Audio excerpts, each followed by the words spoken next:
Hello and welcome, my dear students. Welcome to the beautiful channel पढ़ाई का कवच.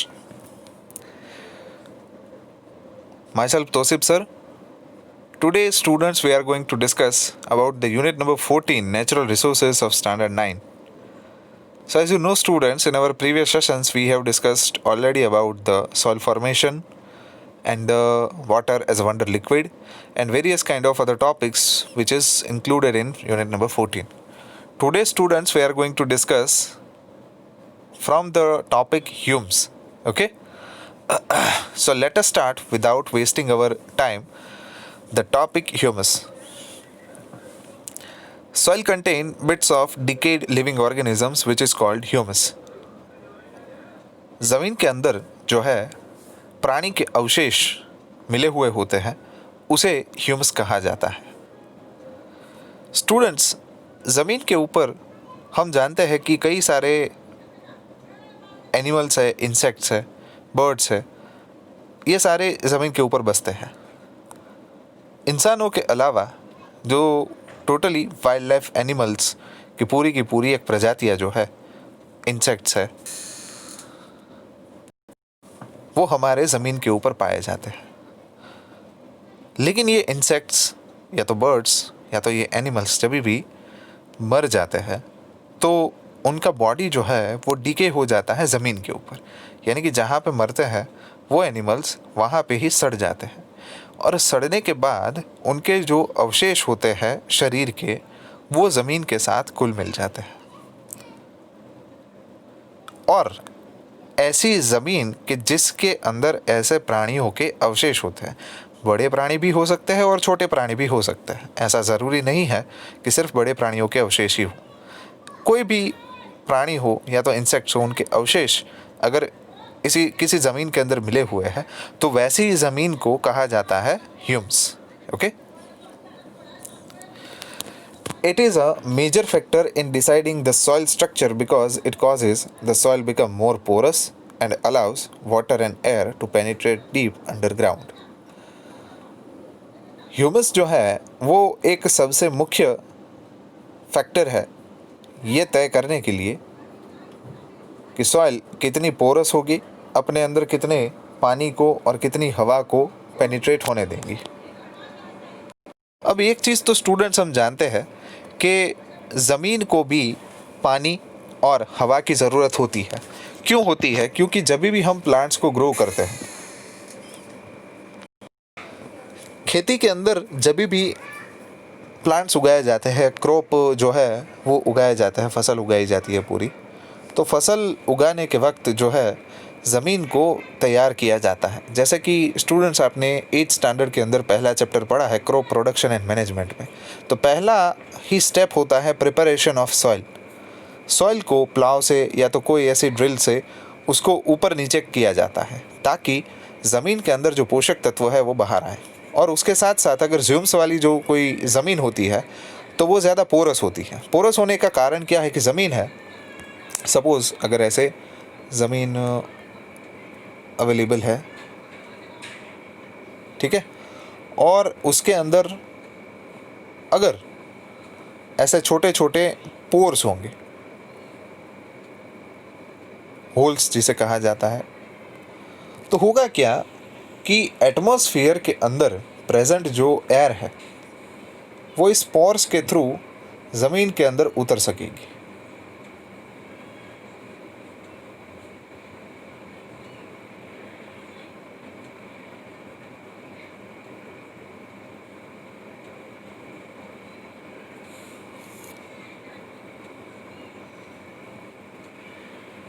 Air ज़्यादा पेनिट्रेट कर सकेगी और सिमिलरली इस पोर्स के होने के कारण जो एटमॉस्फेरिक ऑक्सीजन भी जो है वो भी उसके अंदर पेनिट्रेट करेगा. साथ साथ में जब भी इरिगेशन के दौरान पानी उसके ऊपर सप्लाई किया जाएगा तो ये पानी ज़मीन के अंदर ज़्यादा गहराई में उतर सकता है. इसका मुख्य फ़ायदा जो है वो फ़ायदा क्रॉप्स को होगा, यानी कि उसके ऊपर उगाने वाली फसल को होगा. फसल जो है वो बड़ी तेज़ी से उगेगी क्योंकि उसको प्रॉपर अमाउंट में ऑक्सीजन और वाटर की जो डिमांड है उसकी सेटिस्फाई हो रही होगी. ओके. सो किसी भी ज़मीन को पोरस होने के लिए, उसके अंदर पानी और हवा को अच्छे से उतारने के लिए जो है ये ह्यूमस सबसे बड़ा और मुख्य डिसाइडिंग फैक्टर है. The topmost layer of the soil that contains humus and living organisms in addition to the soil particles is called topsoil. यानी कि ज़मीन का ऊपर का ऐसा भाग कि जो ह्यूमस और लिविंग ऑर्गेनिज्म दोनों को सस्टेन करता है, मतलब वहाँ पे संग्रह करके रखता है सॉइल पार्टिकल्स के अलावा. यानी कि ज़मीन के छोटे छोटे टुकड़ों के अलावा ज़मीन की ऊपरी सतह में ह्यूमस और लिविंग ऑर्गेनिज्म जो होते हैं उसको टॉप सॉइल कहा जाता है. और वही जो भाग है ज़मीन का, वही फसल को उगाने के लिए बहुत ही फर्टाइल प्लेन होता है. Okay, so this is it student about the humus. Let us move to the next topic, soil pollution, ज़मीनी प्रदूषण. जैसे हमने इसके पहले एक टॉपिक था वाटर पॉल्यूशन, उसके अंदर देखा था कि पानी जो है वो कहीं पर भी कैसे प्रदूषित हो सकता है, वैसे ही सॉइल जो है वो कैसे प्रदूषित हो सकती है उसके बारे में जानकारी लेंगे. The addition of substances that adversely affect soil fertility is called soil pollution. ऐसे पदार्थों का ज़मीन के अंदर मिक्सचर होना कि जिसकी वजह से ज़मीन की जो एक फर्टिलिटी है, जिसे हम उपजाऊ ज़मीन कहते हैं, अगर वो कम हो जाए तो उसे हम ज़मीनी प्रदूषण यानी कि सॉइल पॉल्यूशन कह सकते हैं. Certain kind of substances are present inside the nature like acids, some kind of bees, chemicals, fertilizers and pesticides. Other than this, weedicides. These are some chemicals and the substances which cause the soil pollution. Students, when you are studying in standard 8th and in a unit number 1, soil preparation और you can say the crop production कैसे किया जाता है, उसमें 7 step की पूरी guideline दी गई थी.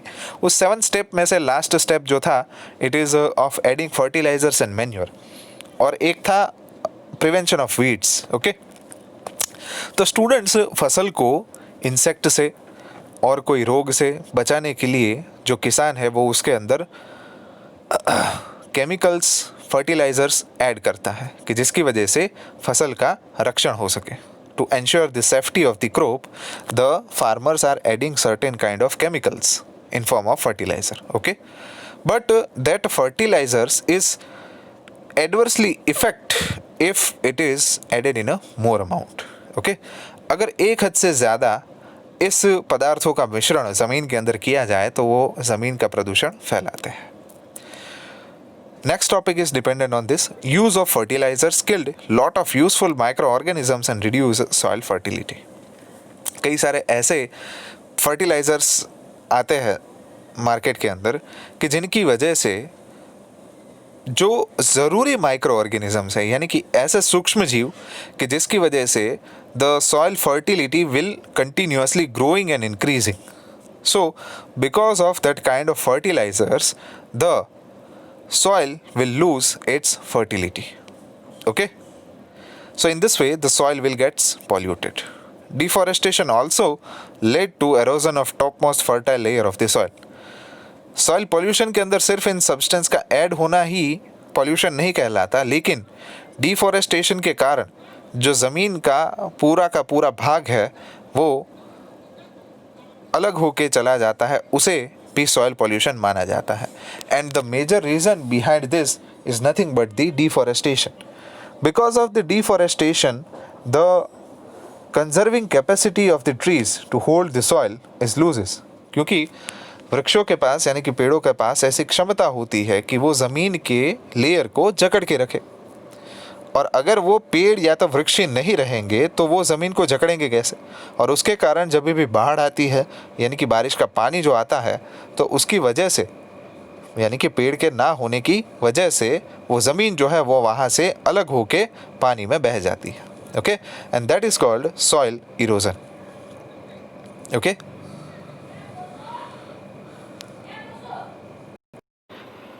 overgrazing by animals also led to the soil erosion.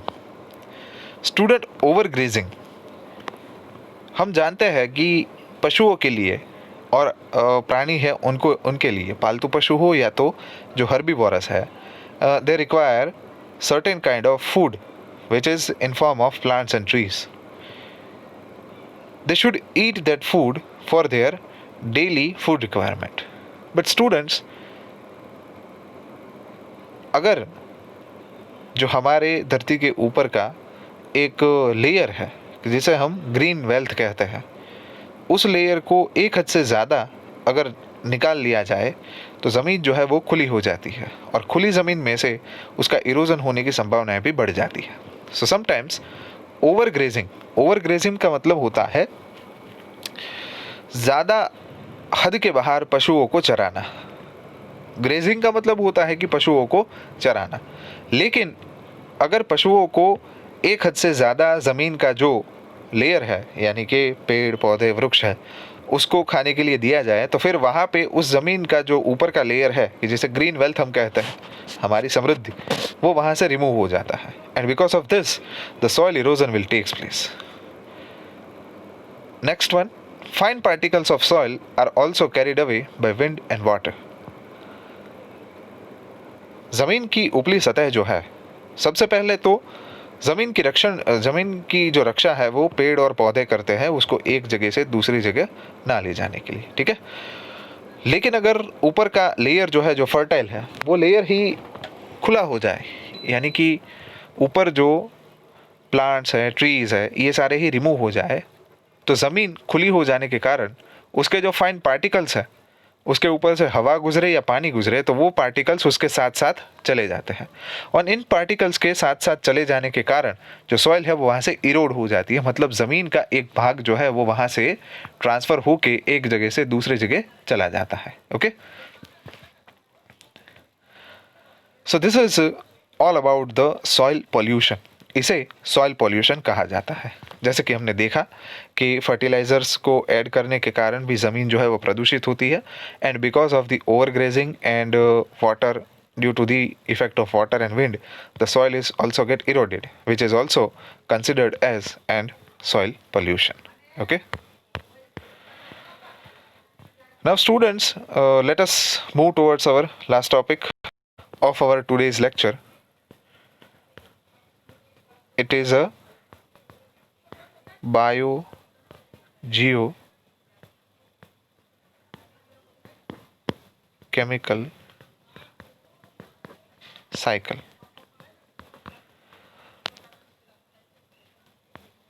सबसे इम्पोर्टेंट इस चैप्टर का टॉपिक कह सकते हो कि इसके अंदर हम अलग अलग साइकिल्स, पानी है, नाइट्रोजन है, कार्बन डाइऑक्साइड है, how the proportion of this kind of substance is maintained within the earth periphery is discussed. Okay, so let us start the first cycle which is known as the water cycle.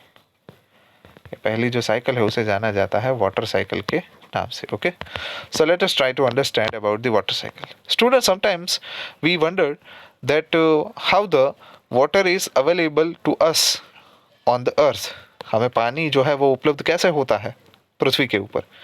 तो आप सभी का जवाब होगा कि sir बारिश के माध्यम से. लेकिन बारिश का पानी जो है वो पानी आता तो है हमारे ज़मीन के ऊपर, लेकिन क्या सारा पानी जो है वो चला जाता है समंदर के अंदर? क्या कुछ भी उसका जो पार्ट है वो रहता है ज़मीन की सतह में कहीं पे? यस स्टूडेंट्स, इसी प्रोसेस को यानी कि रेन के फॉर्म में बारिश जो हमारे ज़मीन के ऊपर बरसती है और वापस उसका इवापोरेशन हो के क्लाउड्स बन के ऊपर चली जाती है, ये पूरी साइकिल को क्या कहा जाता है? Water cycle. यानी कि बादलों में से बारिश का आना और यहाँ पे वाटर बॉडीज में से इवापोरेट होकर वापस बादल बनना, that cycle is known as the water cycle. So let us try to understand student. First of all, as we know that according to this chapter there are three forms of natural resources present inside this universe: sun, land and water. Okay, इन 3 चीज़ों के माध्यम से, इन 3 स्रोत के माध्यम से हम ऐसा कह सकते हैं कि पृथ्वी के ऊपर जीवन जो है वो शक्य है।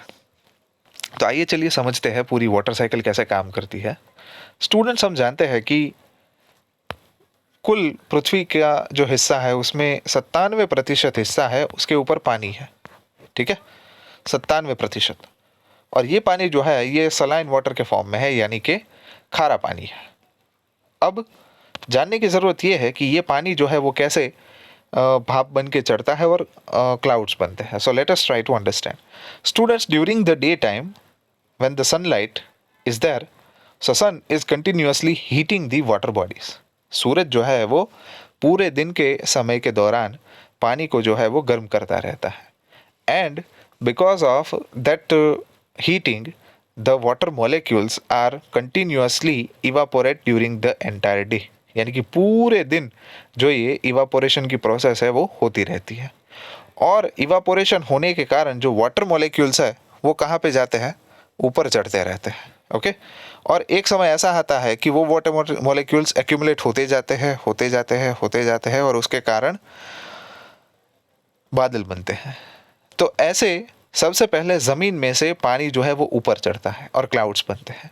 इसके अलावा ट्रांसपिरेशन होता है। ट्रांसपिरेशन का मतलब है जो भी पेड़ पौधे हैं जो कि हमारे अर्थ के ऊपर मौजूद है, उन पेड़ पौधों में से पानी जो है वो एक्सक्रीट यानी कि बाहर निकलता है in the form of water vapour. So the trees and plants is also doing the transpiration, which means the excretion of water from their stomata pore, यानी कि स्टोमाटल पोर में से पत्तों के ऊपर जो छोटे छोटे पोर्स होते हैं उसमें से पानी एटमॉस्फेयर में जाता है in the form of water vapor. Similarly, when the animals and the human beings are doing respiration, we also excrete some amount of humidity. यानी कि जब हम सांस लेते हैं तो सांस लेने की वजह से हमारे शरीर के बाहर जो है वो थोड़े अमाउंट में पानी भी निकलता है in the form of water vapor. So whenever this water vapor arises और एटमॉस्फेयर के अंदर जाती है ये water vapour, it forms the cloud. And after the saturation occurs, यानी कि एक हद के बाहर जो है ये क्लाउड्स अपने अंदर पानी को एब्जॉर्ब करना बंद कर देते हैं। After that the condensation will occur, यानी कि वो ड्रॉपलेट्स जो है क्लाउड में से बरसने लगते हैं बारिश के फॉर्म में। यानी कि पहले जो है वो पानी ऊपर चढ़ा and it forming the clouds, and after that it will get return back to the earth surface in the form of rain. So ये पूरी साइकिल चलती रहती है, चलती रहती है, चलती रहती है, और पानी जो है वो अर्थ के ऊपर से क्लाउड्स में और क्लाउड्स में से वापस अर्थ के ऊपर आता रहता है। So in this way the water cycle will work. So students, आज हम यहाँ तक हमारा कंटेंट रखते हैं। नेक्स्ट लेक्चर के अंदर दूसरी साइकिल्स जो है उसके बारे में हम डिटेल में पढ़ेंगे। Thank you.